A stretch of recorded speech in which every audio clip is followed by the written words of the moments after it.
President Moon Jae-in and Chinese President Xi Jinping held their third bilateral summit last week.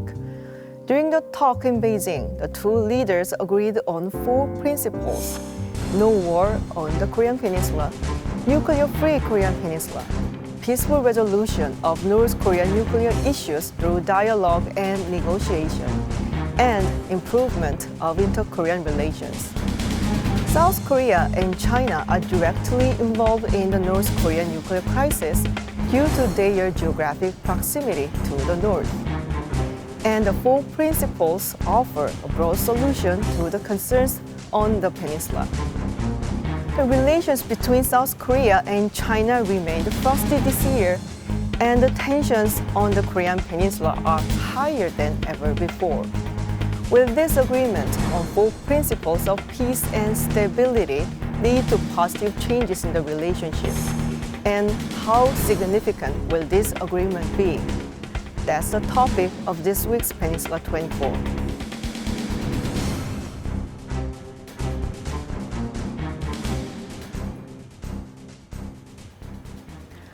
I'm joined by 2 experts in the studio. To my left, Professor Choo Jae-woo from the Department of Chinese Studies at Kyung Hee University. Professor Choo, it's a pleasure to have you in the studio. Thank you.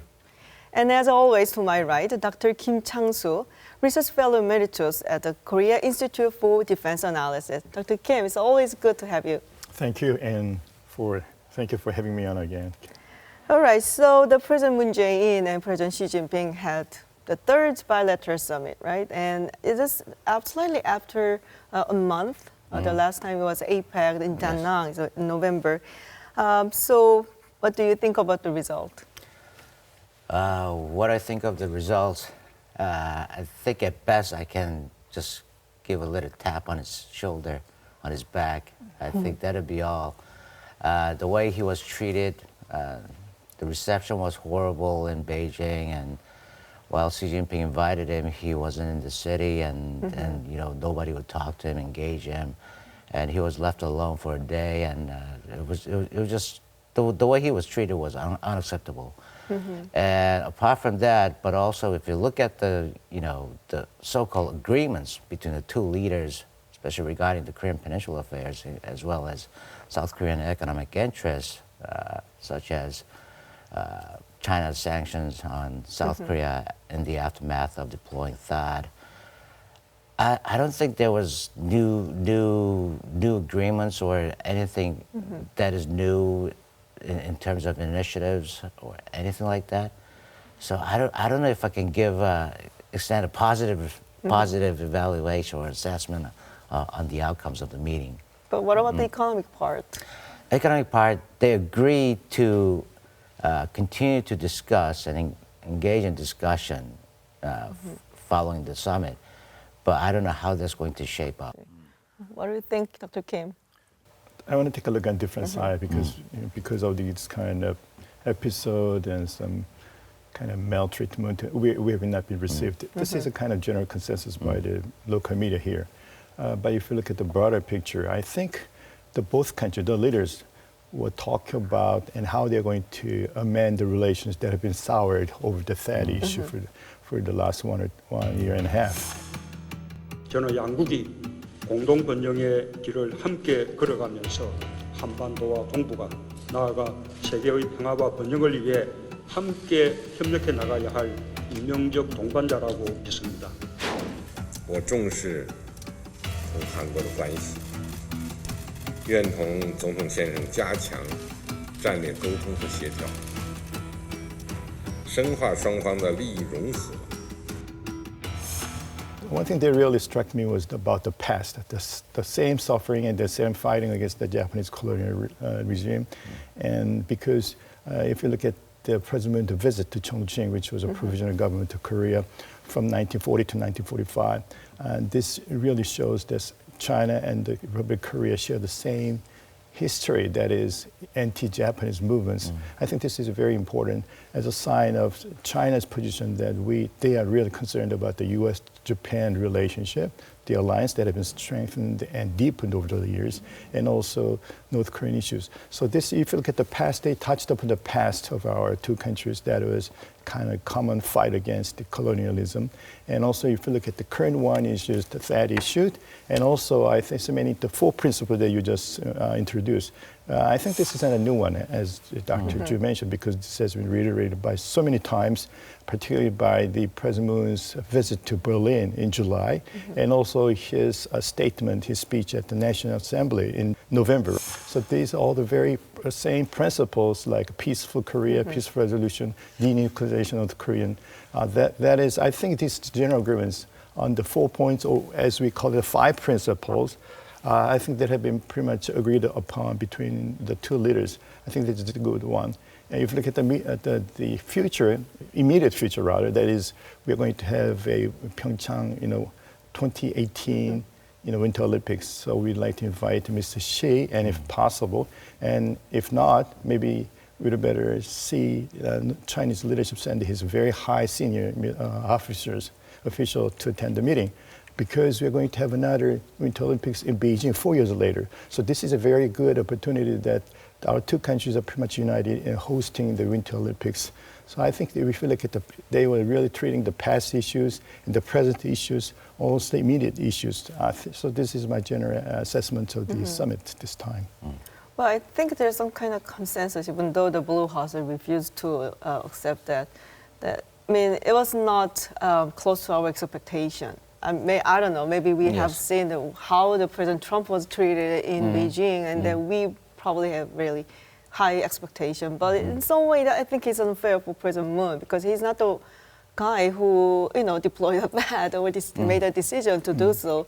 So anyway, but there's some effort to resolve the issue. But as you both mentioned, those 4 principles, there's nothing really, really new in there. And is that right? Yes, absolutely. Especially the last 3 principles. To begin with, I don't know where they come up with this labeling of Korean Peninsula 4 principles, because that comes from the Korean side. But from Chinese press or Chinese media, it doesn't seem like President Xi agreed with the labeling. He just reiterated China's position in such terms as in, we call 4 principles. But Xi Jinping just reiterated Chinese position. The last 3 positions were pretty much the same. Right. That's been held for the past 20 years since the second nuclear crisis outbreak. And then he added, supposedly he added a new perspective, that is, he does not want to see war on the Korean Peninsula. But that has also been said by the Chinese government, especially during this year. This year was filled with all these speculations about, U.S. possible surgical strike or preemptive strike on North Korean nuclear facilities. So that was already implied, and there was sometimes explicitly stated by the Chinese government. But I think we cannot get the message wrong. I think that message was directed or aimed at the United States instead of us, whereas we're more of a naive and more of a self-centric in expressing our position on that particular principle, because we don't, as Koreans, we don't want to see a real actual war happening on our soil and territory. So I think we have same wording, but different meaning and different perspectives on this particular principle. And that's the reason that we have separate, press conference. Yes, probably so. Because there's no joint press conference, and they didn't issue a joint statement either. That's right. Isn't it exceptional for the state visit? No. That's why I cannot give my best grade to this summit, because if this was supposed to be a state visit. Right. State visit, you're supposed to have 2 things at least, or one of the 2 things.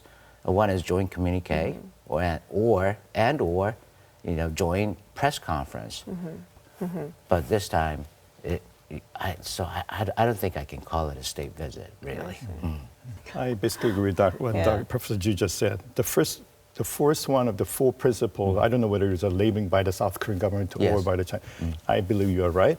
And the first one is against the background because there was all kind of warnings and the threats or kind of concerns about the immediate war on the Korean Peninsula by the U.S. side or by the North Korean side. So this between the South Korean president and Xi Jinping that there should be no war, no recourse to war again. Because China made it very clear if there is another war on the Korean Peninsula, particularly if it has been initiated by the North Korean leadership, China will not support, That's right. as they disband, Chinese People's Volunteer, Army during the 1950 and 1953. So that made it very clear we will not support any war on the peninsula, either initiated by the United States or North Korea, or even by South Korea. So no war, no recourse to war. I think that's a very important one. That's why they put on the first one of the four principles. I think they should be welcomed by the United States. Well, United States is a very peaceful country. They don't want a war, not a war really? on the country. Yeah, sure. And that's made it very clear. And if you look at Mr. Trump's national security strategy that is released on the 18th, I think the first one was protect the homeland, the people. And the second one, preserve the prosperity. And the third one, peace through strength. And I think the fourth one, advance national, I think is American influence. I think this is all together that to make America great first, and that should apply to this part of the world. No war, because any war on the Korean Peninsula will cause a lot of damage and cost to the United States. So this should be avoided by any means. So what Mr. Trump and Mr. Secretary Mattis and Tillerson, as a matter of fact, have been trying to send a message to North Korean leadership is, we don't want a war on the peninsula, but you should really behave. And I think there's one thing that really struck me most is Secretary Mattis' remarks that North Korea is not capable of striking the United States as well. And this has been echoed by, Pat O'Reilly, has been the director of the MDA, Missile Defense Agency, and he's a really expert. And he said North Korea has not been able to hit the United States, given all kind of technical issues, technical problems. So if that's the case, there should be no mistake by the North Korean leadership. We know how far you have advanced your missile technology. You are not able to strike us, but don't make too much bluffing out of nothing. So we are cautiously watching you, but there should be, if you behave, we are going to also make sure that there will be no war on the peninsula. I think this is a very important message for not only South Korea, North Korea, but also the United States and China as well. So no, another war on the Korean Peninsula, no recourse to war as a last result. So it should be kind of peace through dialogue. Well, there was one clear thing by President Xi. He said, the principles, as you mentioned, which had been a Chinese principle on the Korean Peninsula for a few decades, basically. Yes. And he also declared, I think it's a kind of combination from our perspective as well, the no war on the Korean Peninsula. But it's interesting because that is strikingly against to the Trump administration's stance, because he's mentioned about the war several times by the high-ranking members of the government. That's right. So I think what he's implying is he's going to define strike, as in a surgical strike or preemptive strike, as an external cause of an attack on North Korea. And if that's the case, China has been reiterating its position over the past few decades that if North Korea is attacked by external forces, then it is obligated to support and carry out the responsibilities and obligations of the alliance treaty with North Korea of 1961. That question has been raised since the normalization of the relationship between South Korea and China in 1992. And China's position has been held that if that's the case, they're obligated to do it. But if North Korea initiates an attack or invades South Korea, then they're not obliged to do that. So I think what is implying here is, I think this is a really strong message because he made it so explicit this time, that if the United States is going to carry out a strike in North Korea, then they would have to at least regard the situation as an external attack on North Korea. And I think that in that way, he wants to really show his willingness to diplomatically send a message to the United States not to be precarious with its action. I think because you're talking about maybe the United States might be tempted to strike in North Korea just before they got hit by the North Korean soldiers. I think theoretically it's possible, but the United States made it very clear. All these options, both military and diplomacy, on the table. That means they really want to pressure North Korea to abandon its nuclear missile capability or programs, rather than striking them and going to war. I think this is a different story. This is a part of the American national strategy to pressure North Korea into abandoning and also maybe serious considering the stopping or kind of interim measures to a finer goal of denuclearization. So Mr. Trump made it again very in his national security strategy yesterday on the 18th that, if I quote, the United States and the allies will take all necessary measures to achieve a denuclearization and ensure that the regime, North Korean regime, cannot threaten the world. I think it's very clear. There's no sign, no indication that the United States is ready to strike first or going to war. This is a kind of fantasy. I should say it's a fantasy. We should stop this kind of fantasy from happening. So no country, including the United States, wants another war in the Peninsula. Well, I mean, the President Xi mentioned and emphasized the importance of dialogue and negotiation. But what does he do for that? That's the question all the time from the Chinese side. Yes, I don't know if that's going to remain as rhetoric. Yeah. I don't know if there's going to be any actions taken by the Chinese government, which I'm pretty skeptic. I don't think there's so much they can do as of today. And as long as China's relationship with North Korea remains in stalemate as of today, I don't think there's China does not have too many options present. So I think it is worth a word, and I don't think there's going to be too much action that'll be initiated by the Chinese government, and I think they'll be supportive of South Korea's initiative. But if you look at the past, North Korea is not going to respond to our call for dialogue or discussion at all unless North Korea feels really comfortable and its diplomatic situation is at its best. Then they'll respond to our calls. But if that's not the case, as has been shown and demonstrated by the North Korean government as of today, they have not responded positively at all. Since July, when as soon as President Moon came into power, he already offered two dialogues, one at the government level and the other at the military level. Yeah, that's right. And their response was simply flat negative. So I take that.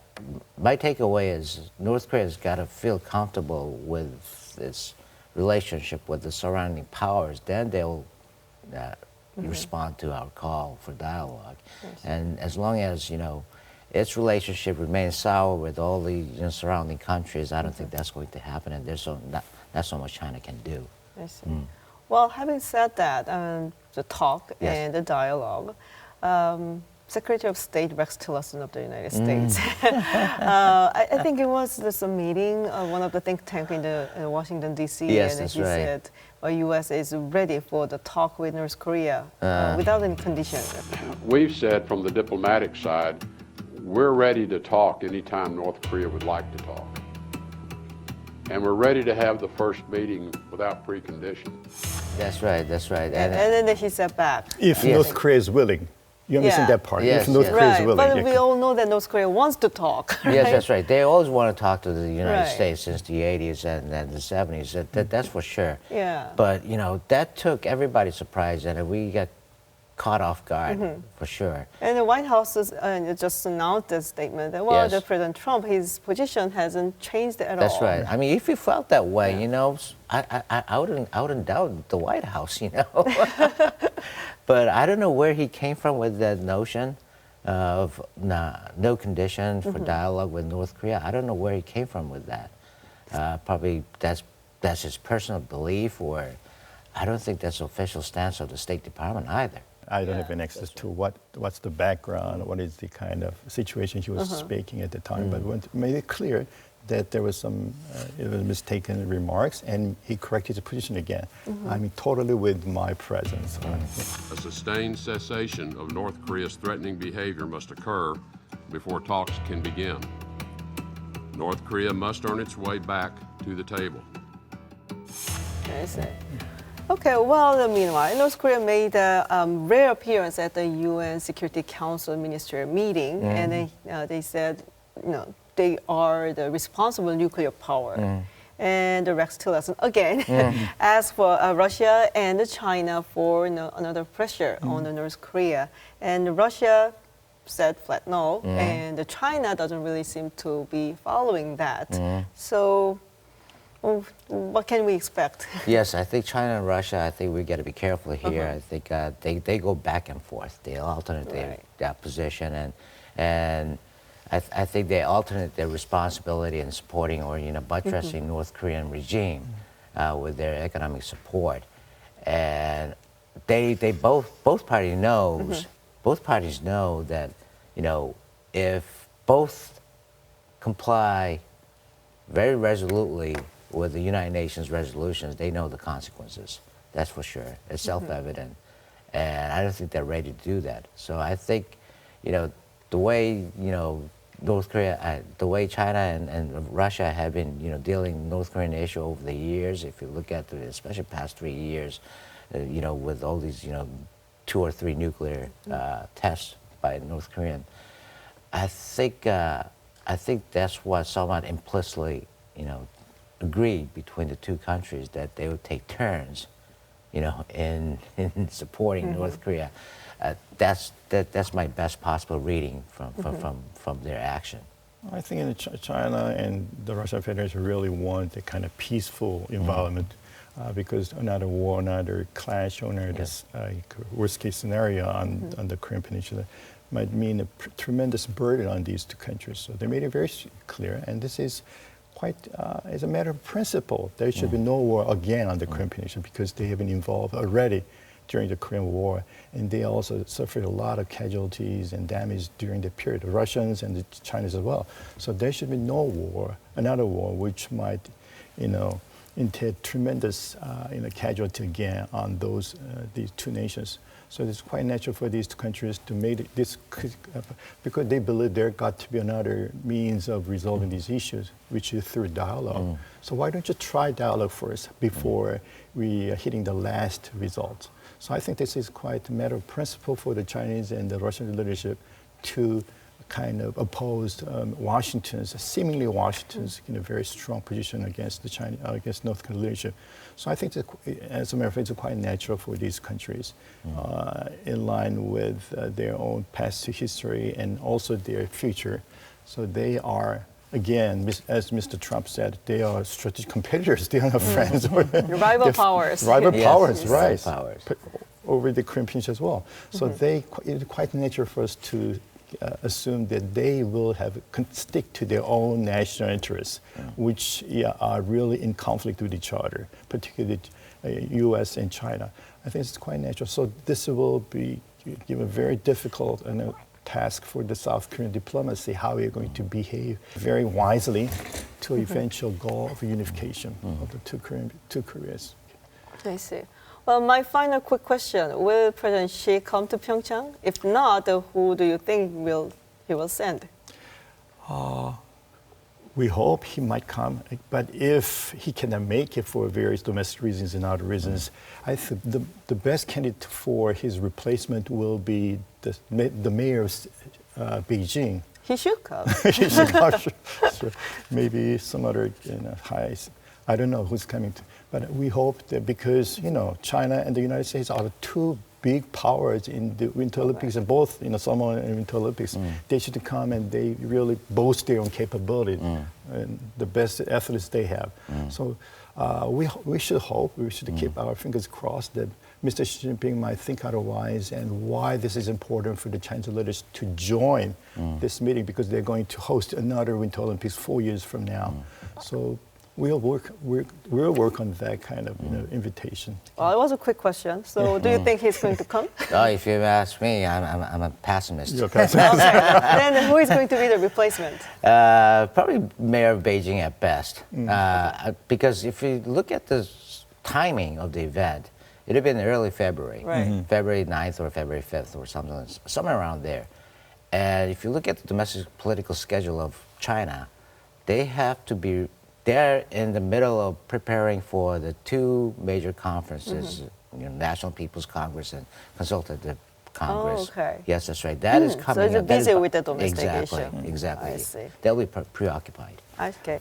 Well, today we focused on President Moon's state visit to China and the possibility of a negotiation to solve the North Korean nuclear issue, and President Xi's visit to Korea in Pyeongchang. If he's come, that'll be great. Well, thank you, gentlemen, for sharing your insights and thoughts, and thank you all for staying with us. We'll be back next week with the hottest and updated issues surrounding Korean Peninsula. Thanks for watching.